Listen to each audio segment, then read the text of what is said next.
vamos começar a nossa videoaula e vai ser sobre bioquímica da célula. Esse conteúdo também está no livro didático de vocês. Vamos dividir em duas partes. Parte 1, esta é sobre água, e a parte 2, sais minerais. Então, a palavra, o título bioquímica já nos dá uma noção do que trata, né? Nós vamos trabalhar então conceitos da biologia, conjugados, casados aí com conceitos da química. E talvez essa parte da química seja um pouco mais difícil, mas não muito, porque como vocês estão no primeiro ano do ensino médio, vocês estão ainda muito crus nessa química, né? Vocês no primeiro ano aprendem mais sobre tabela periódica, alguma noção de reações químicas, e eu vou trabalhar conceitos da química que vocês vão ver melhor nos segundo e terceiros anos. Então, vai ser um desafio para mim, para vocês, mas a gente dá conta. Espero que vocês estejam com esse slide impresso ou pelo menos copiados os itens ali mais importantes, tá? Então, quais são os constituintes bioquímicos da célula? Nós temos água e minerais, nós temos os carboidratos, flechinha nisso, são os açúcares, anota aí. Nós temos os lipídios, flechinha nisso, são os óleos, ceras, gorduras. Nós temos as proteínas e nós temos os ácidos nucleicos. Tira esse acento aí para mim, por favor, não tem mais. Ácidos nucleicos, que é o material genético, ou seja, o DNA, o RNA, que nós não aprendemos ainda, mas vamos aprender. Então, tudo isso compõe a química da célula. As substâncias químicas são divididas em inorgânicas e orgânicas. As inorgânicas são água e sais minerais. Sublinha água, anota aí, flechinha, mais abundante. Dentre as inorgânicas, a água é a mais abundante. As substâncias orgânicas, flechinha nisso, anota aí do lado, possuem carbono na composição, tá? Apresentam carbono na sua fórmula. Exemplo de substâncias orgânicas são os carboidratos, os lipídios, proteínas, enzimas, que é um tipo de proteína, as vitaminas e os nossos ácidos nucleicos. Tira de novo esse acento aqui. Dentre as orgânicas, sublinha proteínas e enzimas. São as mais abundantes, tá? Em geral, mais abundantes. Então, água é a mais abundante e proteínas também. Entre água e proteínas, a água ainda também está dominando, dependendo da espécie, tá bom? Mas os dois aí é o que nós temos, nós seres vivos no geral. Proporção aproximada aí dos componentes químicos. Aproximado porque varia muito, então anota aí, varia muito. Mas em geral, a água é o que mais prevalece nos seres vivos, seja animal, vegetal, microscópico. Água vem em primeiro lugar, em geral. Seguido depois esses 10%, olha aqui a tabelinha, ó, são as proteínas. Depois 5% são os lipídios, e aí o restante aí para dividir entre carboidratos, material genético, minerais e outros. A água não domina somente a célula dos seres vivos. Anota aí embaixo, num cantinho do teu caderno, aí na tua anotação. O planeta Terra, 70% dele é água. Deveria se chamar planeta Água e não planeta Terra. E dessa água do planeta Terra, que é 70% da Terra como um todo, né, é mais água do que continente, do que terra, dessa água toda, 97% é salgada. Anota aí, 97% está nos oceanos. 2%, outra flechinha, 2% é congelada. Então está nas montanhas, nos icebergs, nos polos. E outra flechinha, 1% seria então a água doce disponível aí nos rios, lagos e no subsolo, lá embaixo da terra, nos lençóis freáticos, nos aquíferos, que são piscinas subterrâneas. Então veja, o planeta é mais água do que terra e dessa água boa parte é salgada. É muito caro o processo de retirada do sal da água. O Brasil, anota aí outra observação, outra flechinha. O Brasil é o país com maior água doce, maior quantidade de água doce do mundo. Olha só que privilégio, olha a riqueza que nós temos. Em média, 14% de toda a água doce do planeta está em solo brasileiro, ou disponível nos rios e lagos ou no subsolo. Agora, ao mesmo tempo que nós somos muito ricos em água, nós também somos muito descuidados com essa riqueza. Porque como nós não temos um saneamento básico para mais da metade da população, a gente lança esgoto na água, a gente lança agrotóxico. Então, a gente não, enquanto nação, né, nós não cuidamos como deveríamos dessa água. Nós temos um problema sério de saneamento.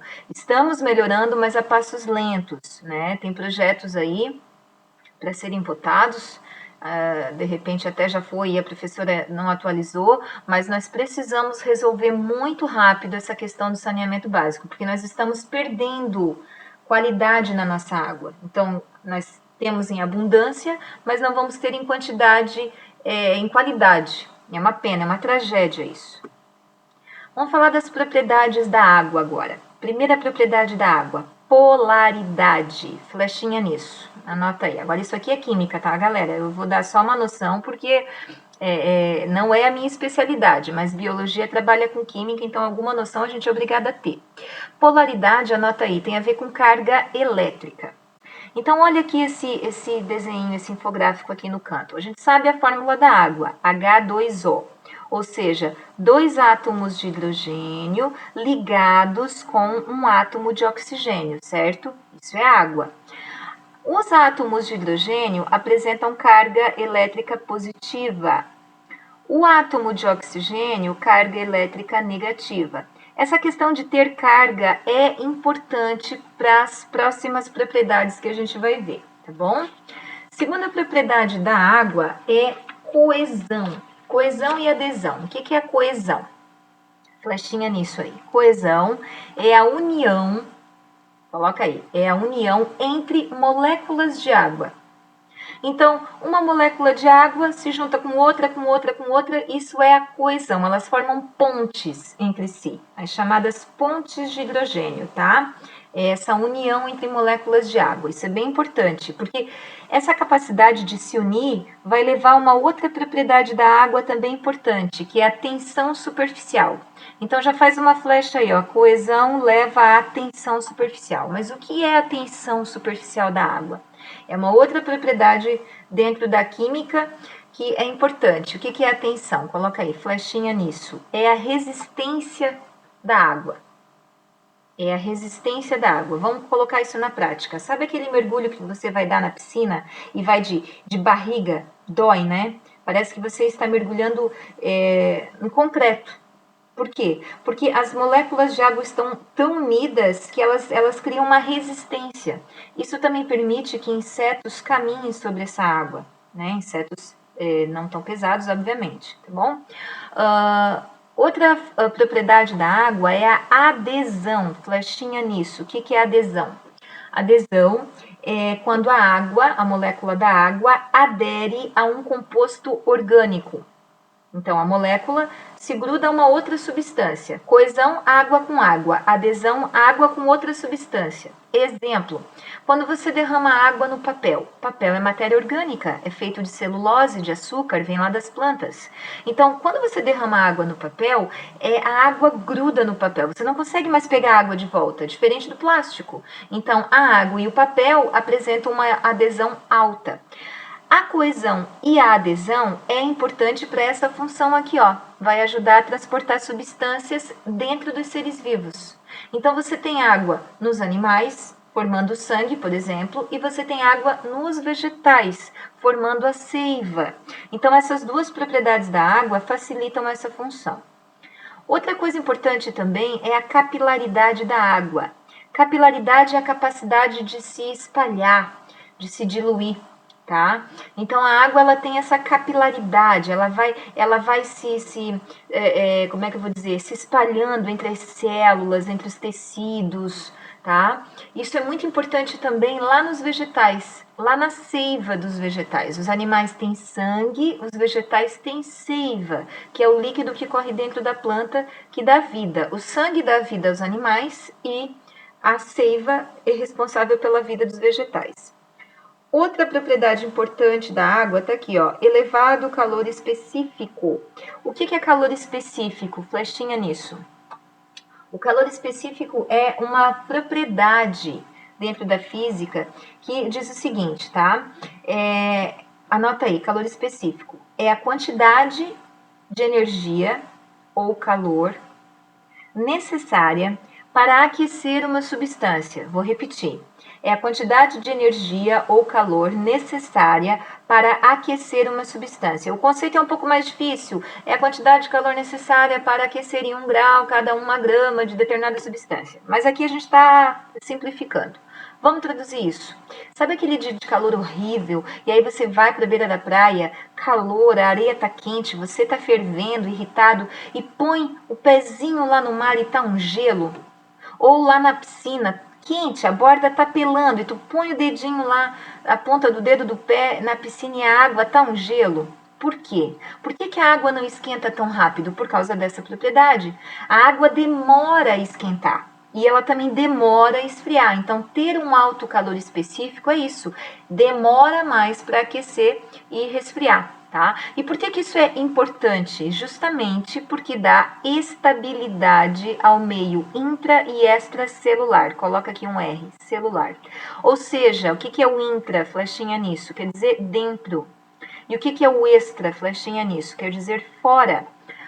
Traduzindo, como a água demora a aquecer e demora a resfriar, isso dentro de uma planta, dentro de um animal como nós humanos, é muito importante, porque fora está 40 graus, mas a tua água dentro de ti não está 40 graus. Tá? Então, isso dá uma certa constância, dá uma certa tranquilidade para a célula trabalhar, mesmo fora dela estando bem quente. Entenderam? Vamos seguir. Vamos falar agora das funções da água. A gente viu as propriedades, agora vamos falar das funções. Primeira função da água, ela é o solvente universal. O que é solvente? Flechinha nisso. Solvente é aquilo que dissolve, anota aí, dissolve, com 2 S e L, pelo amor de Deus, né? Dissolve, ou seja, quebra substâncias, mas nem todas. Por exemplo, exceto lipídios. Lipídios são óleos, ceras e gorduras. Os lipídios, anota aí, é apolar. A água é polar, o lipídio é apolar. A água tem carga elétrica, o lipídio é diferente. Então, por isso que eles não se misturam. Quando você coloca num copo água e joga azeite, que é um óleo, que é um lipídio, você percebe onde é que está a água e onde está o azeite. Agora, se você pega um copo d'água e coloca ali sal, o cloreto de sódio, sal lá da comida, e você mexe, você vê que ele se dissolve, eles se misturam, é uma questão de polaridade. Então vamos lá. Como o lipídio não se mistura com a água, anota aí, ele é uma substância hidrofóbica, com H, hidrofóbica. Hidro vem de água no grego e fóbico vem de medo. Então o lipídio tem medo da água, é hidrofóbico. E o sal, anota aí num cantinho aí, o sal é uma substância hidrofílica. Hidrofílica porque é amigo da água. Então, o sal se desmancha na água e o lipídio não. O sal é hidrofílico e o lipídio é hidrofóbico, tá? Isso é importante vocês anotarem. Segunda função da água é que é um regulador térmico. Então, como a água tem aquele alto calor específico, ela ajuda a manter a nossa temperatura constante. Mas quando a gente começa também a aumentar essa temperatura interna, a acelerar o nosso metabolismo, ou porque está dançando, ou porque está correndo, ou porque está quente mesmo no ambiente, você começa a suar. Você entra num quadro de sudorese, flechinha nisso, quer dizer suor. E por que o suor é importante? Porque quando o suor, que é produzido na pele, em glândulas sudoríparas, quando o suor sai dos poros da pele e evapora, aquela evaporação ajuda a diminuir aquele aumento de temperatura, tá bom? Então, suar, né? Ele ajuda a manter a nossa temperatura constante. Porque qual é a nossa temperatura humana constante? Anota aí, é 36,5 graus Celsius, tá? É de 36,5 a 37. Essa é a nossa temperatura normal. Outra função importante da água é que ela atua no metabolismo. Flechinha nessa palavra aí, metabolismo. O que é o metabolismo? É o conjunto de reações químicas. A gente já aprendeu isso. Tem reação química da célula que produz alguma substância né? Por exemplo, um hormônio, enfim, alguma proteína, e tem reação química da célula que quebra substâncias. Quebra uma substância que você ingeriu, quebra algum produto. Quero que vocês anotem aqui embaixo algumas observações ainda dentro dessa questão do metabolismo, da reação química. Então, faz um subitem aí. Reação química com água. Coloca aí, reação química com água, 2 pontos. Não anota ainda, só presta atenção. Numa reação química, existe os reagentes e existe os produtos. Vamos lá. O que é o reagente? O reagente é o ingrediente, aquilo que é necessário para acontecer. O que é o produto? Aquilo que é feito. Então, vamos comparar com bolo. Quais são os ingredientes para fazer um bolo? A gente sabe, é ovo, é leite, é farinha, é fermento, né? Então, eles são os reagentes. Eu misturo aquilo tudo e qual é o produto? O bolo. Então, os reagentes são os ingredientes e o produto é aquilo que vai surgir dos ingredientes. A água, ela pode atuar tanto como reagente numa reação química como num produto, ou ela pode ser as duas coisas ao mesmo tempo. Por exemplo, fotossíntese. Fotossíntese é uma reação química das plantas. Quais são os reagentes da fotossíntese? A gente já aprendeu. A planta, para fazer fotossíntese, tem que ter água, tem que ter luz, tem que ter gás carbônico, tem que ter clorofila. Esses são os reagentes. A água está lá.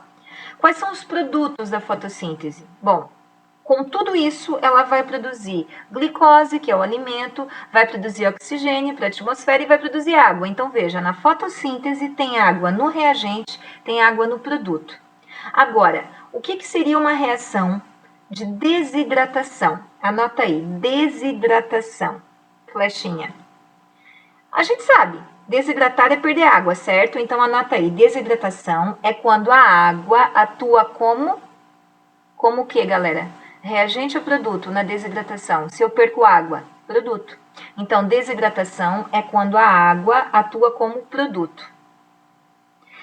Outra reação química envolvendo a água, hidrólise, com H. Anota aí, hidrólise. Hidro quer dizer água, lise quer dizer quebra. L-I-S-E, tá? Hidrólise.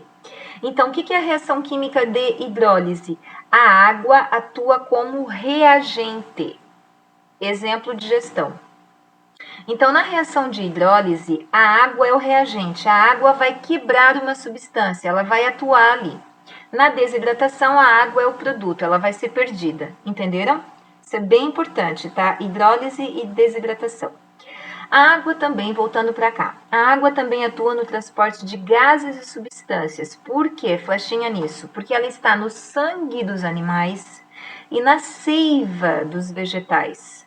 Sangue dos animais e seiva dos vegetais. Outra função importante, a água atua na excreção. Flechinha nessa palavra aí, excreção. O que é excretar? É um processo metabólico dos animais. Anota aí. É a eliminação do lixo celular, dos resíduos da célula, das toxinas da célula. Isso é excreção. A gente elimina esse lixo do metabolismo da célula pelo xixi, urina e também pelo suor. Pode acrescentar suor ali também, tá? E também a água atua como lubrificante. Então, ela evita o ressecamento aí de tecidos, de órgãos, de articulações, como o teu joelho, o teu cotovelo, né? Os ossos aqui da mandíbula. Então, a água também está evitando aí o ressecamento de algumas regiões dos seres vivos como nós. Aqui é um slide bem interessante, também reforçando as funções da água. E aqui uma curiosidade, né? Em média, uma pessoa pode ficar de 3 a 5 dias sem água, mas ela já está muito mal nesse quadro aqui. Olha só, quando a gente sente sede, já é um quadro de desidratação bem grave, tá? Nós não podemos esperar que o corpo mande sinal pra gente de que está faltando água. Nós temos que tomar água a todo momento, água mesmo, água pura, de qualidade. Quanto, professora? Pelo menos 2 litros por dia. Essa é uma luta que eu também tenho como pessoa, tá? De tomar água. Eu esqueço de tomar água também. Isso é péssimo para a pele, para o cabelo, para a saúde. É péssimo. Então, 2 litros de água por dia. Não é que tu vai emborcar 2 litros tudo de uma vez só. É ao longo do dia, tá? Se tiver água, a gente pode sobreviver sem comida, já que a gente tem reserva de gordura aí, até um mês. Muito mal, mas sobrevive. Agora, sem água e sem comida, já no terceiro dia, o metabolismo já para de trabalhar. A pessoa já entra em desidratação, confusão mental, o corpo vai parando de funcionar até ir a óbito, até morrer, tá bom? Nós temos em média 70% de água, mas isso varia. Os homens têm mais e as mulheres têm menos. Mas depois a gente vai falar mais sobre essa quantidade, tá bom? Aqui as funções da água, né? A gente já falou. Reduz a pressão dos rins e fígado, porque os rins, flechinha aí nos rins, eles filtram o sangue. O rim produz a tua urina, tira a sujeira do sangue e joga para a urina ser eliminada. O fígado também faz limpeza. Tá? Então anota aí, fígado também faz limpeza no organismo. Por isso que uma pessoa que se alimenta mal, né, muita gordura, muito industrializado, um produto industrializado, acaba detonando o fígado e o rim. Bebida alcoólica detona com o fígado da pessoa. Aqui, ajuda a dissolver minerais. Isso é importante, né? A água desmancha minerais e nutrientes, facilita a entrada na célula. Evita o ressecamento, aqui não é membranas, tá? Arruma ali, é membranas. Evita o ressecamento de olhos, boca, nariz, protege órgãos e tecidos. Aqui, ó, ajuda a prevenir constipação. Sabe o que é isso? Ó, tá apontando para o intestino, né? São gases. Gases, o pum. Então, quando a pessoa fica com gases acumulados no intestino, pode ser falta de água também. E carrega nutrientes e oxigênios às células através do sangue. Anota aí, ó, sangue. O sangue é feito de água e o sangue faz isso, tá bom? Seguindo. Bom, além de tomar água pura, a gente também pode ingerir essa água embutida nos alimentos. Então, os vegetais, incluindo frutas, verduras, são alimentos muito ricos em água. Até carnes também têm água. Um bife suculento também tem água. Agora, um bife muito frito, muito ressecado, vai ter menos, vai ficar mais proteína do que água, né?